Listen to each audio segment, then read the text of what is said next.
असेल लॉग मधली व्हॅल्यू तर हे मिळेल a to the power y. ही आहे लॉगॅरिथम टू एक्सपोनेन्शियलचा कन्व्हर्जन. लॉगॅरिथम पासून एक्सपोनेन्शियलचा कन्व्हर्जन. आता इथं बघा लॉग मध्ये हे व्हॅल्यू आहे हे आपल्याला बाहेर पाहिजे तर हे होईल 2x - 1 equal to e to the power y. 2x - 1 equal to e to the power y.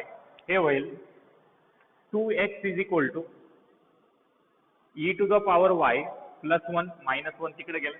आपल्याला 2x नकोय, आपल्याला पाहिजे x. x is equal to e to the power y plus 1 divide by 2. हे आहे आपलं रिक्वायर्ड फंक्शनचा inverse e to the power y plus 1 divide by 2. आता आपल्याला differentiate with respect to y करायचे. Differentiate with respect to y हे होईल dx upon dy equal to d by dy 1/2 into e to the power y plus 1 1/2 into e to the power y plus 1. Constant multiplied by variable असेल तर constant बाहेर ठेवून आपण व्हेरिएबलचा derivative solve करता. हे होईल dx upon dy equal to constant 1/2 बाहेर व्हेरिएबलचा डेरिव्हेटिव्ह आणि व्हेरिएबलचा होल पॉवर 1 आहे. डेरिव्हेटिव्ह मध्ये इम्प्लिमेंट होते. मध्ये इम्प्लिमेंट होते वेळेस टर्म्स ऍडिशन मध्ये आहेत. जेव्हा ऍडिशन आणि सबट्रॅक्शन मध्ये टर्म्स राहतात डेरिव्हेटिव्ह प्रत्येका टर्मला सेपरेटली अप्लाय होते. हे होईल derivative of e to the power y with respect to y plus derivative of 1 with respect to y. With respect to x करते वेळेस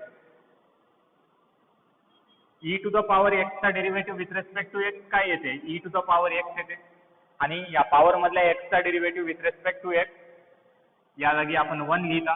similarly derivative of e to the power y with respect to y हे होईल e to the power y आणि मग power मधल्या y चा derivative with respect to y इथं 1 आणि मल्टिप्लिकेशन मध्ये 1 ची काही किंमत नसते त्यामुळे आपण लिहित नाही. हे होईल dx upon dy equal to 1/2 into e to the power y plus 1 being separate constant 0. dx upon dy equal to e to the power y divided by 2. But what about e to the power y? e to the power y ची value आहे 2x - 1. इथून value भेटायली आपल्याला. e to the power y ची value काय आहे 2x - 1 dx upon dy equal to 2x - 1 divided by 2. ही आहे dx by dy ची value. But आपल्याला dx by dy काढायचं नाही. गिवन फंक्शनचा डेरिव्हेटिव्ह काढायचा आहे याचा reciprocal. Now dy by dx is equal to 1 dx divided by dy. That is dy by dx is equal to 1 dx upon dy. dx upon dy ची value काय आहे 2x - 1 divide by 2. 2x - 1 divide by 2. डिनॉमिनेटरचा denominator ते numerator मध्ये जाईल. dy by dx is equal to 2/2x - 1 हे आहे dy by dx. चला लिहून घ्या.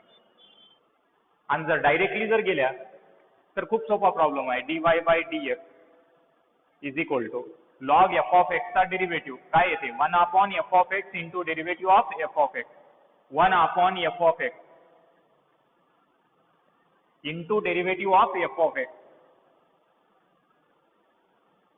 f of x काय आहे 2x - 1 आहे. होल पॉवर 1 डेरिव्हेटिव्ह मध्ये इम्प्लिमेंट होते. मध्ये टर्म्स ऍडिशन सबट्रॅक्शन मध्ये आहेत. दोन्ही व्हॅल्यूजला डेरिव्हेटिव्ह सेपरेटली अप्लाय. 2x चा derivative 2 minus 1 being separate constant derivative 0. 2 - 0 2 divide by 2x - 1. 4-5 step मध्ये यायचा प्रॉब्लेम. इथं आपल्याला असं लेंदी जावं लागायला क्वेश्चन मुळे.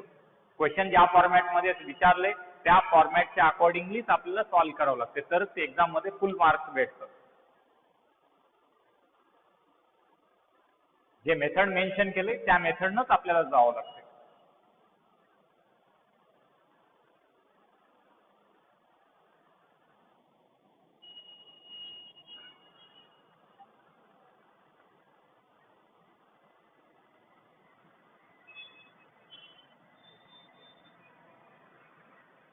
त्यानंतर क्वेश्चन नंबर 5 आहे y इक्वल टू 2x+3. हे क्वेश्चन तुम्ही होमवर्क ट्राय करा. Question number 5 y equal to 2x+3. 6th one y equal to e to the power x minus 3. y equal to e to the power x minus 3. y equal to e to the power x minus 3.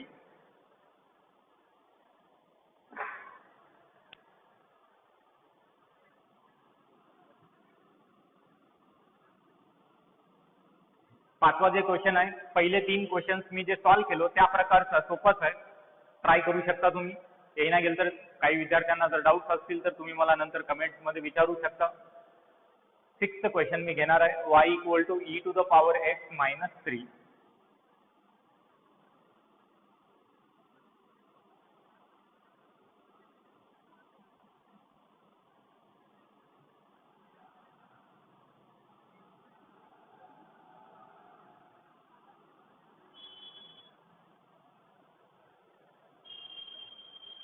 G1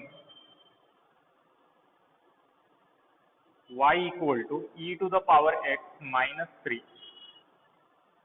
y plus 3 e to the power x y plus 3 equal to e to the power x. आपल्याला x पाहिजे, हे power मधला आहे x आणि त्यातल्या त्यात एक्सपोनेन्शियलचा power आहे. तर आपल्याला या एक्सपोनेन्शियलचा टर्म लॉगरिथम मध्ये कन्वर्जन करावं लागेल, तर आपल्याला हे पॉवर मधली व्हॅल्यू भेटते. कन्वर्जन करण्यासाठी एक डायरेक्टली या फॉर्म्युलेचा रिव्हर्स स्टेप करू शकता. हे जे मी फॉर्म्युला इथं लिहिलो यांचे तुम्ही रिव्हर्स स्टेप करू शकता, किंवा लेंदी प्रोसिजरनं जर जायचं असेल तर बोथ साइड्स लॉग अप्लाय करायचं आणि समोर सॉल्व्ह करायचं. आपण फॉर्म्युलेच्या रिव्हर्स स्टेपनं जाऊ. हे जर फॉर्म्युला तुम्ही बघितलात y plus 3 equal to e to the power x, ही असा टर्म आहे e to the power y equal to x.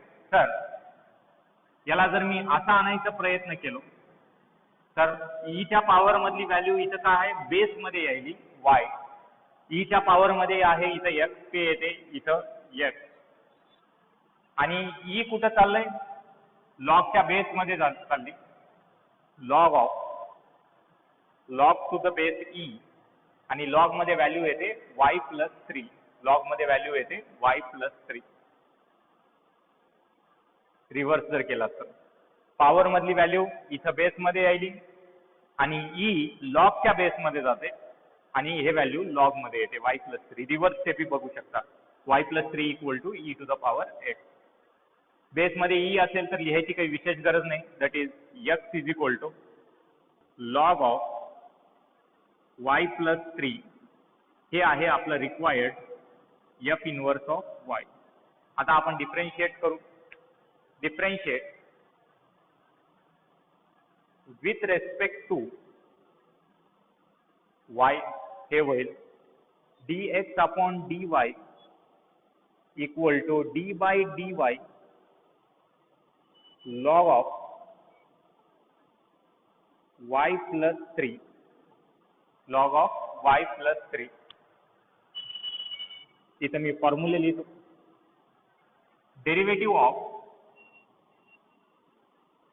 Log f of x जर असेल विथ रेस्पेक्ट टू x, याचा डेरिव्हेटिव्ह येते 1 upon f of x into derivative of f of x.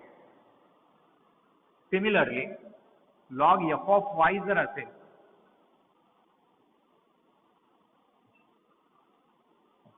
With respect to y, याचा derivative सुद्धा same 1 upon f of y into derivative of F of Y into derivative of F of y हे dx upon dy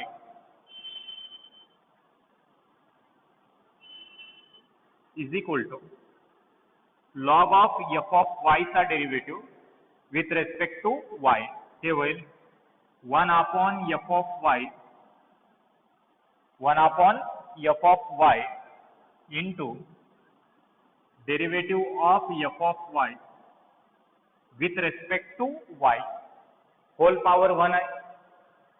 terms addition मध्ये आहेत. Derivative प्रत्येका टर्मला separately apply होईल. हे मिळेल आपल्याला dx upon dy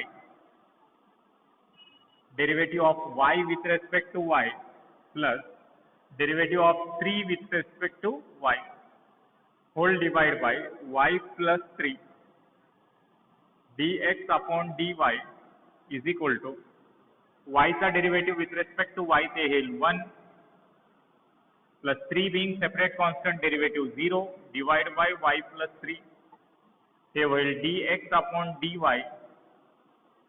equal to 1 upon y plus 3 x मध्ये जर टर्म कन्वर्जन केला तर खूप चांगलं राहील. y plus 3 what is y y equal to आहे e to the power x minus 3 y equal to आहे e to the power x minus 3